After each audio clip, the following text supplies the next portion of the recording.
Israel में बड़ा डर बैठ गया है कि अगर ईरान का बस चला तो वो इस युद्ध से कभी बाहर नहीं निकल पाएगा।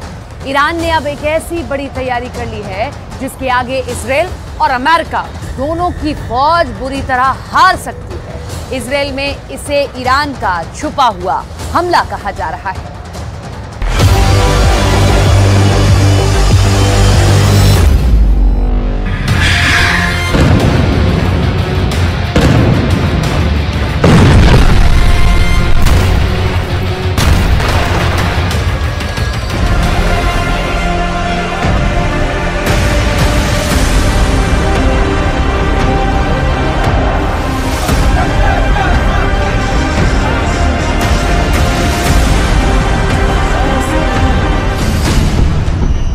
ईरान का ऐलान, इजरायल का विनाश शुरू।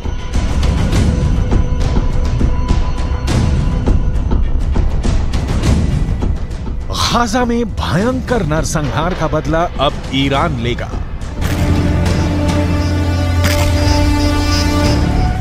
ईरान के सुप्रीम लीडर अली खामनेई ने ऐलान कर दिया है कि भले ही हमास और इजरायल के बीच सीज फायर हो गया हो, लेकिन ईरान गाजा में गिराए गए एक एक इजरायली बम का खूनी बदला जरूर लेगा। ईरान ने यहां तक धमकी दी है कि वो इजरायल और अमेरिका को किसी भी कीमत पर नहीं बख्शेगा और अब इजरायल पर भीषण हमले शुरू हो चुके हैं।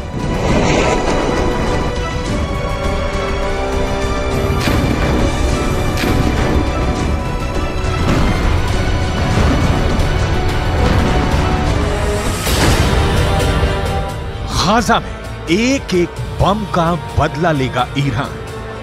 हम आपको आगे बताएंगे कि ईरान इजरायल पर किस तरह से घातक हमले शुरू कर रहा है और अभी ईरान हिजबुल्लाह हूथी के लड़ाकों के साथ मिलकर इजरायल पर किस तरह से हमले तेज कर रहा है। लेकिन उससे पहले ये जान लीजिए कि इजरायली सेना ने सीज फायर के दौरान पिछले 48 घंटे में गाजा और वेस्ट बैंक में कितनी भीषण तबाही मचाई है और हमास को कितना बड़ा नुकसान हुआ है।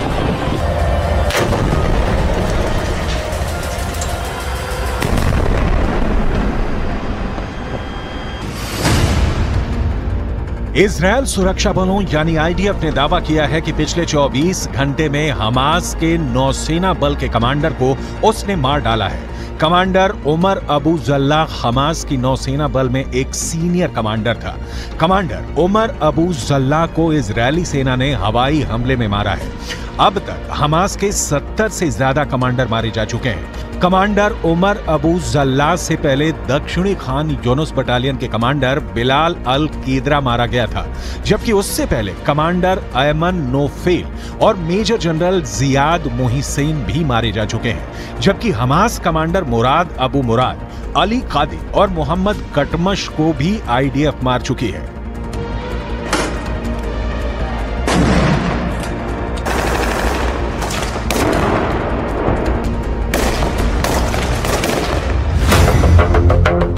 इजरायल को नहीं बचा पाएगा सीज फायर। अब सवाल उठता है कि आखिर इजरायल के सामने ऐसी क्या मजबूरी हुई कि उसे हमास के साथ 4 दिन का सीज फायर करना पड़ा।